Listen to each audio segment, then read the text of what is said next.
हामी सबैजनाले भनौँ न आइटीमा लागेको मान्छे अथवा ब्याङ्किङ एनजिओ सबै फिल्डको मान्छेहरूले were waiting for the instruction from government कि के गर्ने अब नेक्स्ट कसैलाई केही पनि थाहै छैन होइन के हो किनकि सेकेन्ड वेभ त डेन्जरसै भयो तर फर्स्ट वेभकै कुरा गर्दाखेरि पनि एभ्री वान वाज केयर्ड के गर्ने पनि थाहा छैन अनि त्यो सन्दर्भमा चाहिँ भनौँ न हाउ डिड यु स्ट्यान्डर्डाइज के त्यतिखेर हामीले चाहिँ इन्ट्रेस्टिङली के गर्यौँ भने a week or maybe 2 weeks before the actual lockdown happened, हामीले प्रिपेयर गर्न थाल्यौँ. So in fact हामीले के भन्यौँ 2 दिन चाहिँ अफिस बन्द गरिदियौँ. Let's try everything remotely without planning anything. हैन अनि लिटरली हामीले 2 दिन चाहिँ अफिस बन्द गरेर चाहिँ त्यो रिमोट वर्किङ प्र्याक्टिस गऱ्यौँ. अनि त्यसपछि के होस् बुझ्न थाल्यो. सो विदिन केम ब्याक अनि अब कसरी हुन्छ त जस्तै पहिला त बिहान पञ्चिन गर्ने भनौँ हाम्रो कलिग्सहरू स्टाफहरूले चाहिँ बिहान आएर पञ्चिन गर्ने अनि को आयो को आएन को डिले भयो भनेर थाहा हुन्थ्यो. अब रिमोट वर्किङमा त्यो कसरी गर्ने सिम्पल कुरा अनि त्योदेखि लिएर चाहिँ अब भनौँ न पहिला त बिहान स्ट्यान्डअप हुन्थ्यो. अब त्यो स्ट्यान्डअपमा सबजना बसेर कफी खाँदै चाहिँ कुरा गर्ने चिजलाई अब बिहान भर्चुअल स्ट्यान्डअपमा कसरी गराउने. अब फिजिकल स्पेसमा चाहिँ भनौँ न मैले तिमीसँग काम गरेको छु I could actually work to at your back ल सुरज यसमा के गर्ने भनेर हुन्छ त्यो बेलामा तिमीले अर्को मान्छे आउँछ अर्को मान्छे ल्याएर ल सुरज मलाई पनि एउटा यो भनिदियो भन्दाखेरि द्याट वाज पोसिबल नि. अब त्यो भर्चुअल इन्भाइरोमेन्टमा वाइल एकजनाले चाहिँ अर्को म्यानेजरसँग बसेर काम गर्दाखेरि अर्कोले कसरी उसलाई पुग गर्न पाउने कि नपाउने पायो भने अब त्यो फेरि फिक्स्ड क्यालेन्डरिङ सिस्टमहरू मेन्टेन गरेर गर्ने कि कसरी त्यस्तो चिजहरूलाई चाहिँ हामीले एटलिस्ट हाम्रो लागि के चिज चाहिन्छ भन्ने कुरा चाहिँ हामीले before the lockdown actually happen हामीले चाहिँ एन्टिसिपेट गरेर एक लेभलको हामीले चाहिँ धेरै सजिलो भयो कि जस्तै अब मेरो साथीहरूको कम्पनीजहरू अरूहरूसँग पनि कुरा गर्दाखेरि धेरैलाई चाहिँ हामीले त्यस्तो यस्तो गरेको थियौँ भनेर we could also give them some tips on what work what does not work what works भन्ने कुरामा त्यो हिसाबले चाहिँ हामीले अलिकति प्रिपेयर्डनेस चाहिँ भयो. तर एट द एन्ड प्रिपेयर्डनेस भयो तर हाम्रो कस्तो थियो भने माइन्डसेटले चाहिँ this is gonna be over in a month 15 days or maybe 2 months मात्रै एन्ड हुन्छ. हामीले चाहिँ त्यो पर्पेचुअल अ इयर लङको चाहिँ हामीले सोचै बनाएको थिएन. एन्ड द्याट इज वेयर पछि आएर चाहिँ हामीले रियलाइज गऱ्यौँ कि वर्क फ्रम होम सँगसँगै अट्याच भएको तिम्रो बिजनेस स्ट्रेटेजिजहरू पनि भयो. बिकज अब त्यही नेचरको मेरो भनौँ न कति चिजहरू मेरो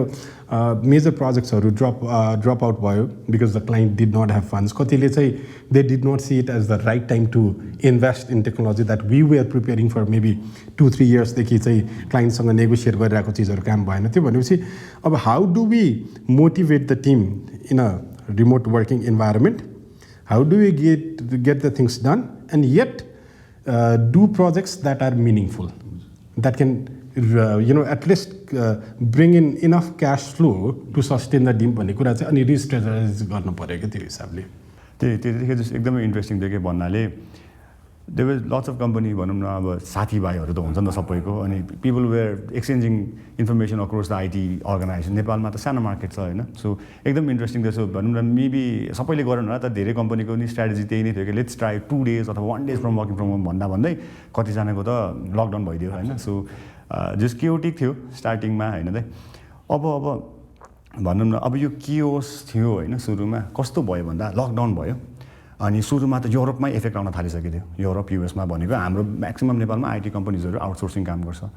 अनि अभियसली कतिवटा कम्पनीमा सडन मान्छेहरू अब भनौँ न ले अफ गर्नु पर्यो because of the situation that's understandable. अथवा कतिजनाले चाहिँ भनौँ न तपाईँको स्यालेरीहरू पनि घटाउनु पर्ने अथवा लेट्स नट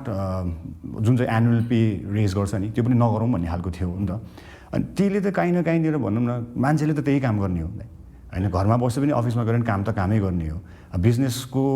एस्पेक्ट आफ्नो छ तर बिजनेस घटे पनि बढे पनि कामै नआयो भने पो छुट्टै कुरा हो. तर काम आइरहेछ भने त काम त गर्नु पऱ्यो नि त भाइ. सो त्यो टाइममा मेबी अब I don't know what happen in organisation होइन. तर जेनरली त हजुरलाई पनि थाहा थियो होला जस्तो यो मैले कहाँनिर पोइन्ट गर्न खोजेको भन्दा वाट अबाउट द मोटिभेसन क्या त्यतिखेर चाहिँ हाउ डिड यु थिङ्क होइन भनेको पैसा कसैको बढेकै छैन बढाउँदैन भनेर भने कसैको त पैसै घटाइदिए कसैले ले अफमा पर्नु पऱ्यो होइन. So this was the situation अनि अलिकति सबैजना क्योटिक सिचुएसनमा थियो नि त. सो त्यो टाइममा चाहिँ वाट वे वी थिङ्किङ अथवा एउटा स्ट्राटेजाइज त केही गर्नु भयो होला. हामीले चाहिँ के सोच्यौँ भने त्यस्तो बेलामा चाहिँ एउटा हाम्रो म्यानेजमेन्ट टिमको डिस्कसन भएर this is a battle that every one has to play a role to win भन्ने कुरा चाहिँ हामीले बनायौँ कि. सो त्यो चिज चाहिँ म सिइओ भएर म फाउन्डर भएर मात्र होइन कि जुनियर मोस्ट स्टाफकोदेखि लिएर सबजनालाई चाहिँ कसरी चाहिँ how can be be transparent and let people know what's happening कि धेरै चिज कस्तो हुन्छ भने अब मलाई काम गरिरहेको छु मैले काम गरिरहेको छु मेरो स्यालेरी चाहिँ किन बढाइदिनु अथवा मेरो स्यालेरी किन घटाइदियो मान्छेको इन्डिभिजुअल साइडबाट त त्यो कम्प्लेन इज भेरी भ्यालिड नि त तर if people are given the information यसरी हाम्रो चाहिँ सिभियर कटडाउनहरू भयो हाम्रो यो चिज भयो त्यही भएर let us all collectively agree on something that we can do to at least sustain the company भन्यो भने मान्छेले त ह्युमन इमोसनले त त्यो प्रब्लमलाई बुझ्छ नि I think lot of time चाहिँ प्रब्लम कहाँतिर भएको थियो नि ओके वी आर लकडाउन भइरहेछ त्यही भएर हाम्रो कस्टहरू घटाउनुपर्छ सो वी आर नट भनौँ न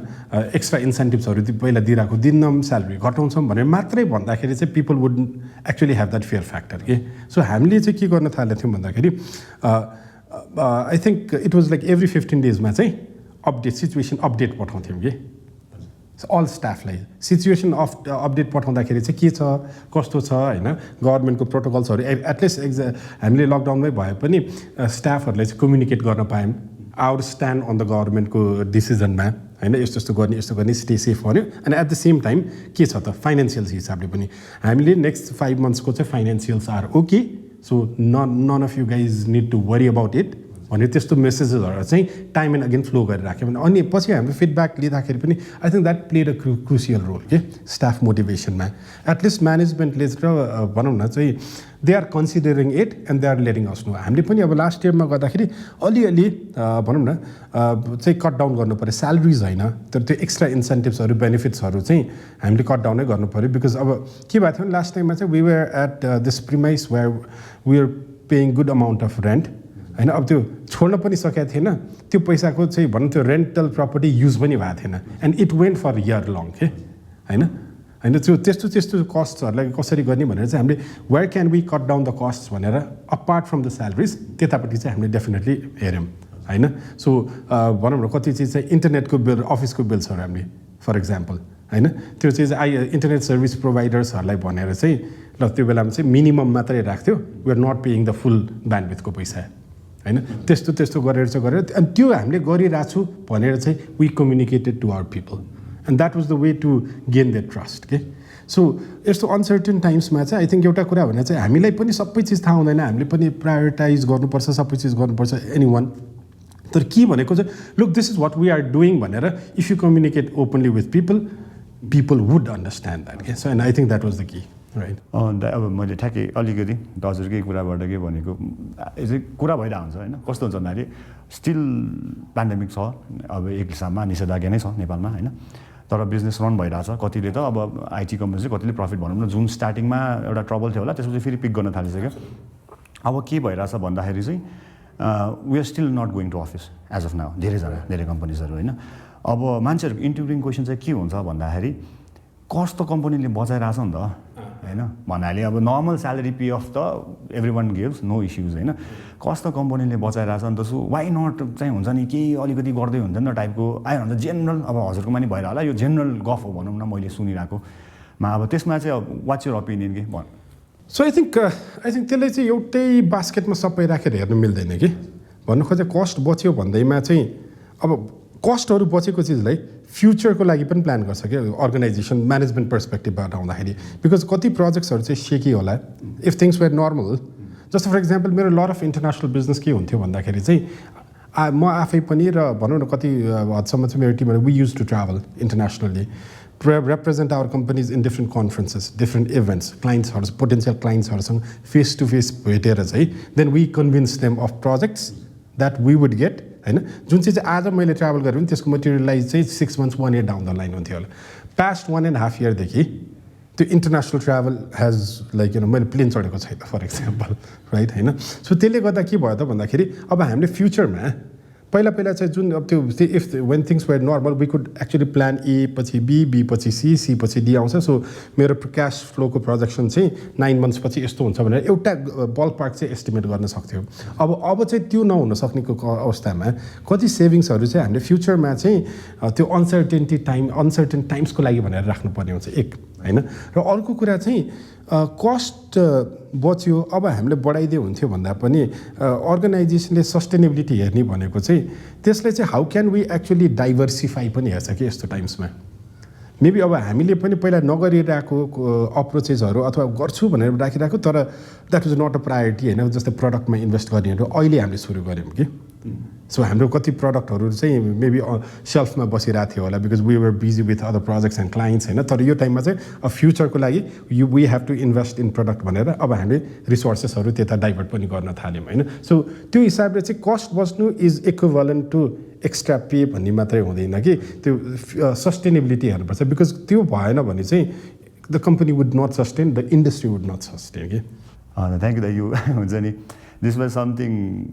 आई वाज भनौँ न जहिले नि कुरा हुँदाखेरि काहीँ न काहीँबाट अब I always try to explain to people त्यही त्यो कुरामा पनि कस्तो भने don't put people in the dark be transparent about this thing के we are now investing in products and here you go यो प्रडक्टले चाहिँ नेक्स्ट 6 मन्थसम्म रेभेन्यू छैन but still we are doing it because we are hopeful that यो प्रडक्टले चाहिँ भोलि फाइनेन्सियल हेल्थ चाहिँ राम्रो बनाउँछ भन्यो भने पिपल वुड अन्डरस्ट्यान्ड द्याट